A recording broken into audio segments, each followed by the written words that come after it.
कथा। जलदान, जलाशय, वृक्षारोपण, सत्य बोलना एवं तपस्या करने का क्या फल प्राप्त होता है। जय श्री राम। तो मैं नीतू पांडे यूट्यूब चैनल पर सबका स्वागत करती हूँ। इस कथा का वर्णन शिव महापुराण में मिलता है। कहते हैं, पुण्य कर्म का फल भले ही हमें अपनी इच्छा के अनुसार न मिले, इच्छा का न मिले, लेकिन ईश्वर जो कर्म फल हमारे लिए तैयार करते हैं ना, वो उत्तम नहीं सर्वोत्तम होता है, यानी सबसे अच्छा होता है। इसलिए हमें भोले बाबा पर विश्वास अवश्य रखना चाहिए। हम जो दैनिक यानी हर रोज कार्य करते हुए छोटे छोटे कार्यों से पुण्य कमाते हैं, उसका ईश्वर हमें क्या फल प्रदान करते हैं एवं किस प्रकार प्रदान करते हैं। ज्ञान मनुष्य के अंधकार को नष्ट करके उसमें एक नई ऊर्जा का संचार करके ज्ञान हमें नई स्वच्छ रोशनी प्रदान करता है, ताकि हम अपने आने वाले जीवन में कष्ट के भागी न बने और अपने ज्ञान की रोशनी से दूसरों को भी रोशन करते रहें। अज्ञानता अंधकार की जननी है। अज्ञानता में मनुष्य स्वयं को, अपने आप को नष्ट कर ही लेता है, दूसरों को भी डुबो देता है, यानी नाश कर देता है। तो ज्ञान के इस संकट सफर में मेरे साथ चलिए एवं अपने आने वाली पीढ़ी को भी इसका मार्ग दिखाइए, ताकि वह अज्ञानता से बचा रहे।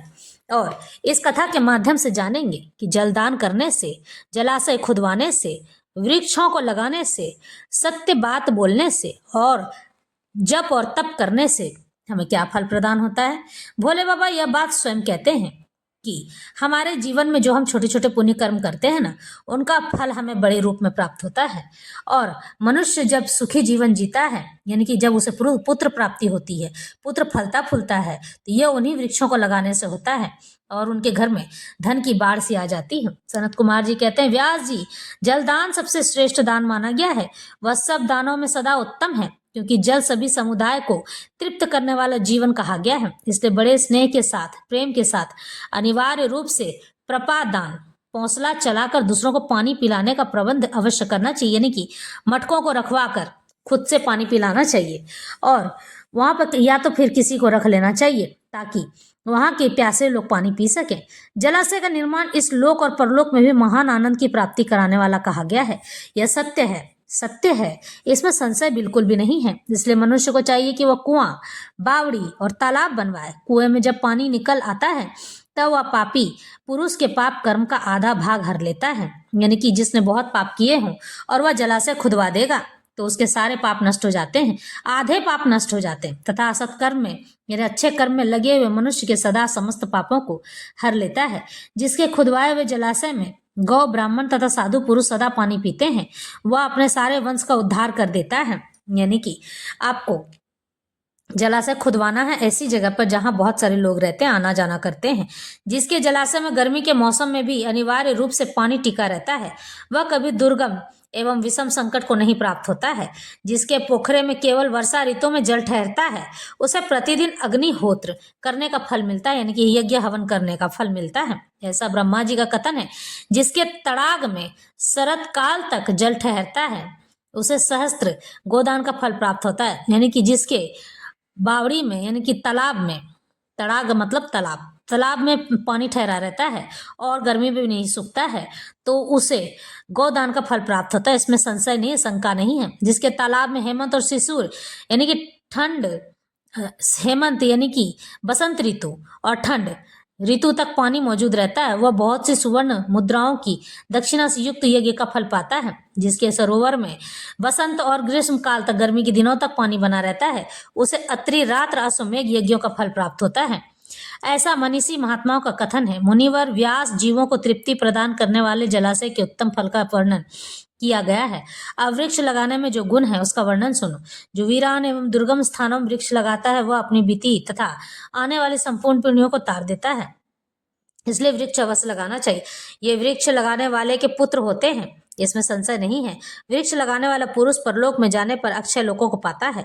पोखरा खुदाने वाला, वृक्ष लगाने वाला और यज्ञ कराने वाला जो द्विज है, वह तथा दूसरे सत्यवादी पुरुष, ये स्वर्ग से कभी नीचे नहीं गिरते हैं। सत्य ही परब्रह्म है, सत्य ही परम तप है, सत्य ही श्रेष्ठ यज्ञ और सत्य ही उत्कृष्ट शास्त्र ज्ञान है।